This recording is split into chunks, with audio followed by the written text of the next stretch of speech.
Hello everyone. Today we are going to start with a new topic called as effect of earth on capacitance of a transmission line.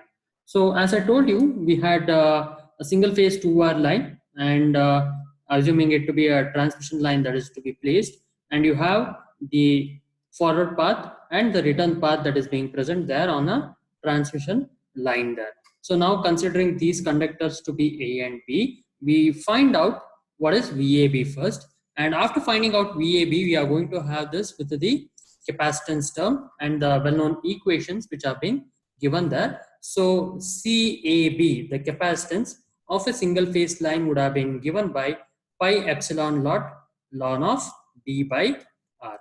So this is what you will be getting in terms of farad per meter, and if you want to do it in terms of farad per kilometer, you just have to multiply it by 10 power 3 and you will be having a kilometer there. So that's what we get in terms of the effect of single phase 2 wire line, that is the capacitance equation between two conductors we have known. And we have also, so we had solved one simple problem regarding the single phase 2 wire line, and we had come to the end there. So now what we can generally do is we can have a simple understanding, and it's a theory which has been suggested by Lord Kelvin here, and what it represents is we need to take the effect of mirror image of a capacitor. So mirror image, the concept of mirror image is to be considered in terms of the capacitor which is being present there, and this mirror image which was there between two conductors A and B. So these are the two conductors A and B which is being present, and due to these two conductors, the distances which are being present there is D, and the radius which is being present there as RA and RB. So RA and RB are the two radius of the conductors which is being present there, and what we need to do here is we need to take the effect of the mirror conductors which are being present there.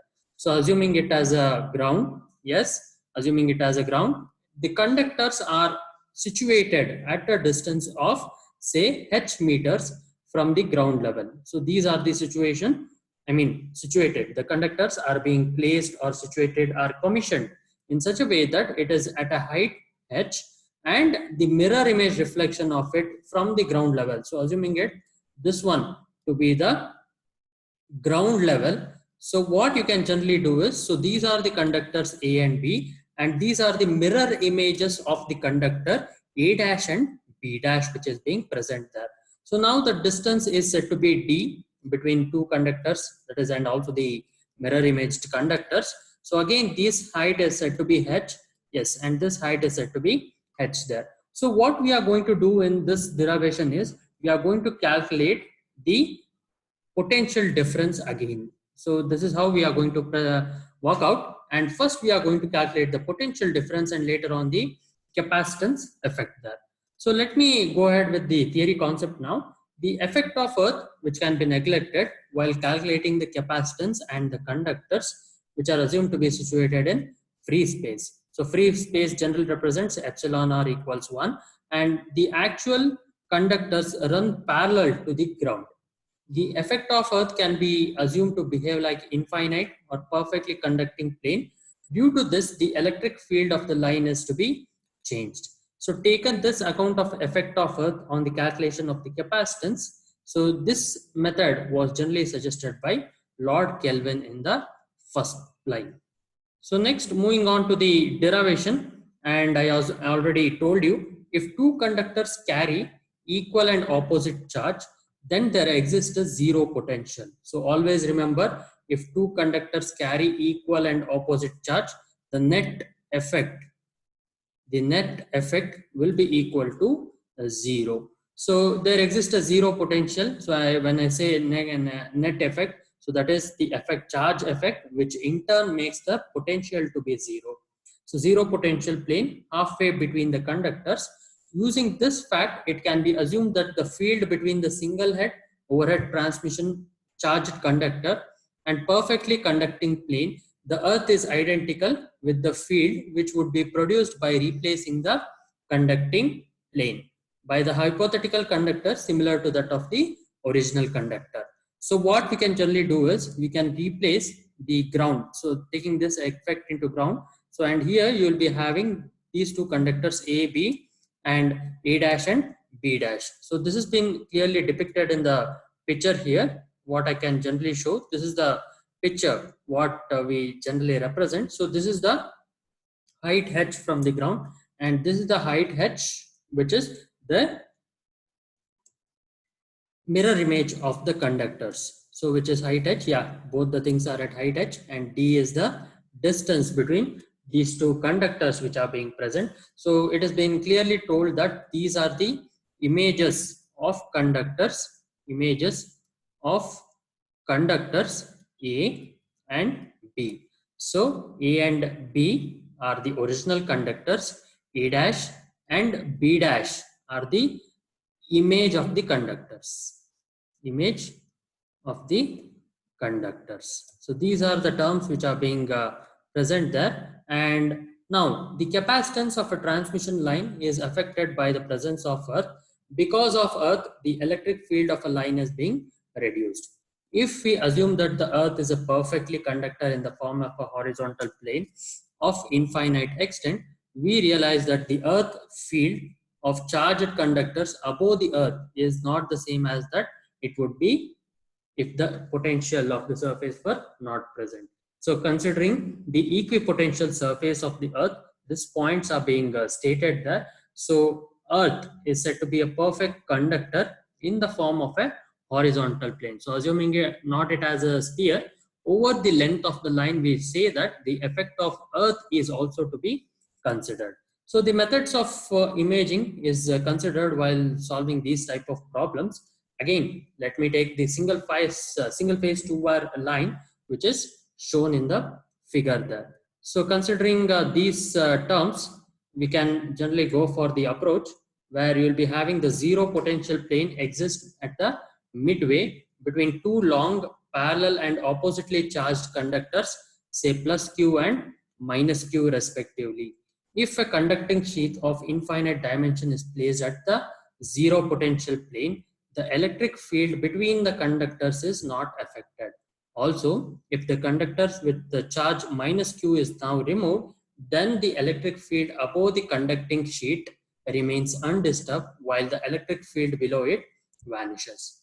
So a fictitious conductor is placed below each conductor of same size and shape. When I talk about same size and shape, it is generally the radius RA and RB of the original conductors. It is same as that of RA dash and RB dash. If I write it R dash A and R dash B, it becomes the GMR of the conductor, which is not to be written. It is to be written as RA dash and RB dash respectively. So now what we can say is you can have those positioning of the conductors directly below the original conductors at a distance equal to 2h. So why it is 2h? Generally, it is the height of the conductor from above the plane, and if the earth is being reviewed at equal charge, that is opposite to that of the original conductor of the overhead transmission line, is assumed to be having a fictitious conductor. The plane midway between the conductor and its image is an equipotential surface and occupies the same position as that of the equipotential surface of the earth. So this fictitious conductor is called the image conductors. So in the image conductors also you will be having two conductors, say A dash and B dash, having a charge opposite to that of the overhead conductor. So let me quickly go on with the topic called as overhead line conductors, where the overhead line conductors will have VAB as the voltage level. So let me write down here. So VAB is to be written, and I have two sets of formula that is to be written in that model. Carefully, if you observe it, so VAB is given by 1 divided by 2 pi epsilon QA. If you recall the M conductors equation, so where we had many conductors, m conductors. So this is written in that format. So now the charge is minus QA and minus QB for the image conductors there. So as you can see, QA and QB is having a positive value. If these two values are set to be positive, I have minus QA and minus QB to be the mirror images of the conductors having minus QA and minus QB as the charges there. So let me write down these equations. 1 divided by 2 pi epsilon ln of, yeah, how did I get this equation? If I have these two conductors, let me write it as H. So assuming it as A, B and A dash and B dash, okay. So these are the conductors which are being there. So H, so this one is D. So this is the hypotenuse, which is A to B dash, and again B to A dash will have the same length, which is D squared plus 4H squared. So if you write down the distances, that is from starting charge starting charge QA ln of D and this one, which is R, radius R, and QB, which is the reciprocal of the distance, which is R divided by D. And again A to A dash and again A to B dash is also being present there. Okay, so VAB, so B to A dash, it is having the same distance, which is there here. So if you regroup the terms at the end, so if you want to regroup the terms, what you will be regrouping? You will be regrouping the charges first, and later on the charge QB and QA, which is being present there.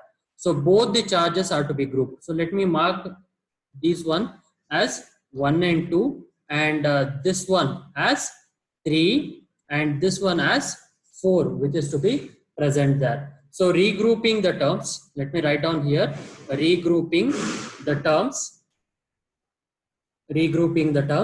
I have this equation, this equation which is to be formed. But we can generally say that QA plus QB will be equal to 0. The net effect of the charge will be equal to 0, and QA equals minus QB or QB equals minus QA at the end. So now if you want to replace this QB as minus QA, so this is the equation what you get there. So at the end, what we can generally see here is you will be having the replacement of QB as minus QA, and QA is taken as a common factor at the end. So VAB, which is 1 divided by 2 pi epsilon QA ln of this term, natural logarithm of this term. So what you will be getting here is, if you divide by, both divide by 4H squared, you will be getting these terms. So dividing it by 4H squared, what you'll get, will get this term to be cancelled, and you are writing D squared here. So divided by 4H squared, okay. So R squared D squared divided by 4H squared plus 1. So you can take D squared divided by 4H squared plus 1 times R squared is the final expression at the end. So now you can write down QA divided by VAB.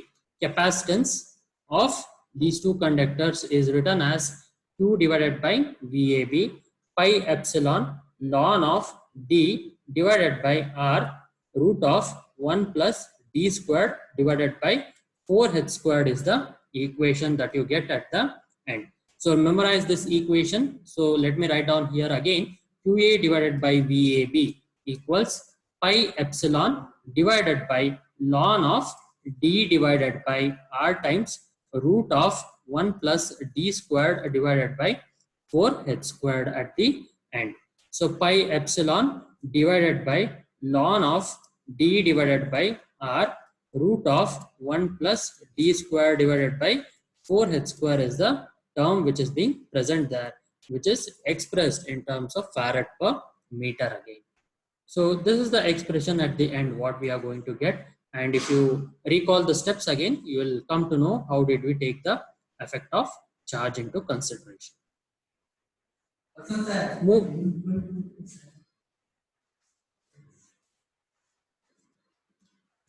Moving this effect,